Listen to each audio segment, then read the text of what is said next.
the US is actually planning a military base in a disputed part of Venezuela. There's the picture of it right here quickly, just for you Awesome. guys to see.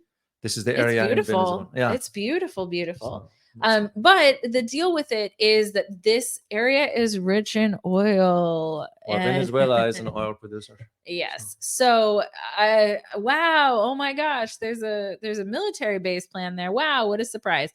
Okay. So let's listen in on it. Let's see. I got you. No, that's the wrong guy. He's gone. He's gone. Okay. Let's take a listen.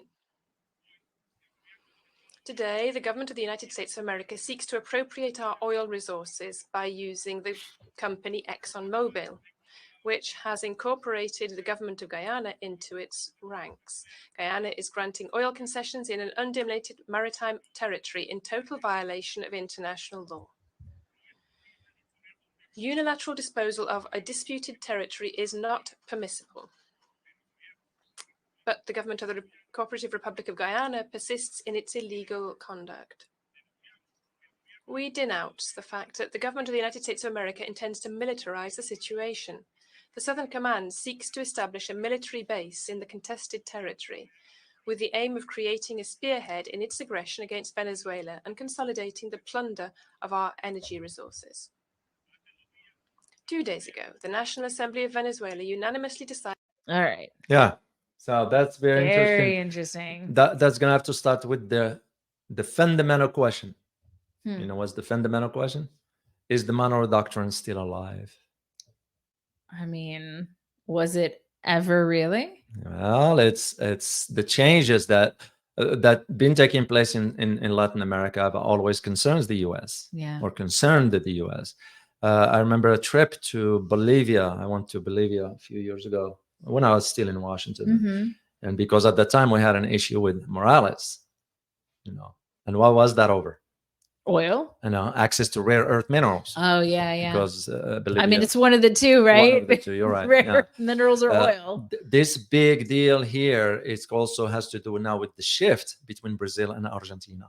Yeah. But this is not about that, just that.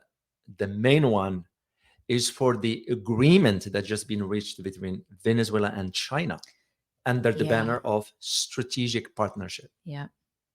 That's what's at the heart of it. Yeah. We know what it means. Anytime you see the term strategic partnership, anytime you see that, just FYI, guys, in the world of geopolitics, anytime you see the term strategic, assuming there is an agreement between the two parties, that's usually incorporate more than just joint military training, more than just loaning money. We're talking about vision here. We're talking about strategic objectives for both countries. Hey, feeling unsure about your finances these days? You are not alone.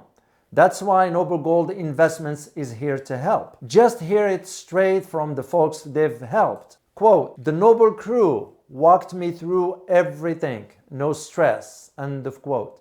Another quote, "With their help, I can finally sleep easy at night." End of quote. And now, this month, Noble Gold Investments is handing out free 5-ounce silver America the Beautiful coin if you qualified for an IRA. Invest in gold and silver with Noble Gold Investments. Go to geopoliticsgold.com now. geopoliticsgold.com, the only gold company I trust. But remember, there are always risks of investments and there are no guarantees of any kind. Yeah.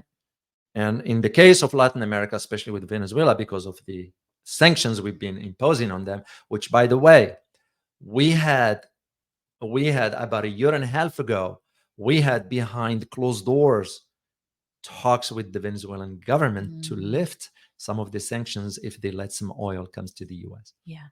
Behind closed doors. A lot of people had no clue. It wasn't even reported here. So this is what's at the heart of it. Yeah. But also because we are very concerned that now Argentina has been admitted to BRICS. Yep. You look at 3 major economies in Latin America or the whole South Americans. You look at Mexico, you look at Brazil, and you look at Argentina. Those 3 matters. Why Venezuela matter also is because why Venezuela matters also is because of oil and part of the OPEC member. Yep. So that is what's at the heart of it. And if you look at it, who's involved on the US side? Which energy company? ExxonMobil. Yeah, what does Yeah. ExxonMobil has?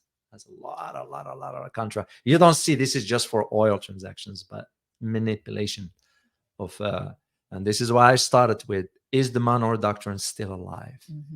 Because that's what's at the heart of it.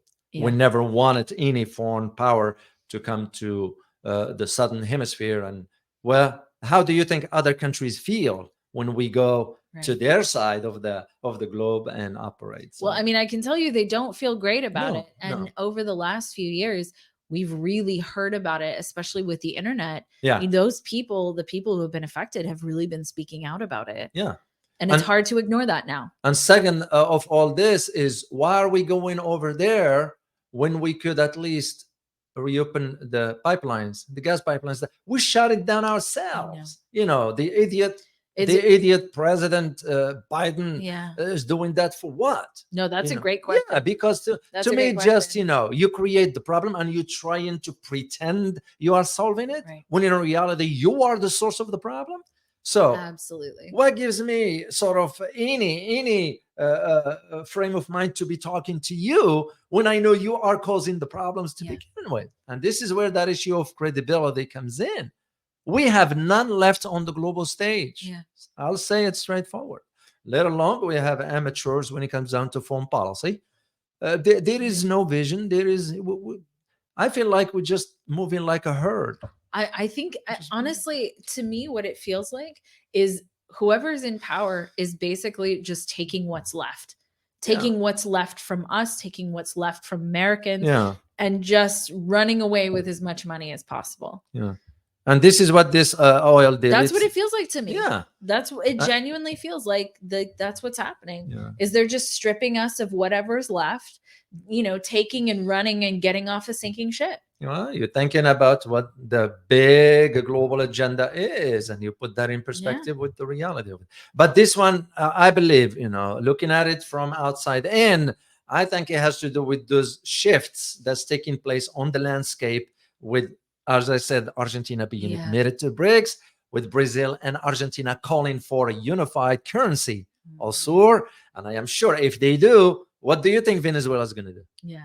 What do you think Peru? What do you think Bolivia? What do you think even Mexico will end up doing? So this is why, because now it became evident that if we want to turn events in part of the world, you create tensions. It's the same thing we're seeing in Asia right now. And this is why you're seeing certain countries embarking on a certain policies, like our next country we're going to be talking about.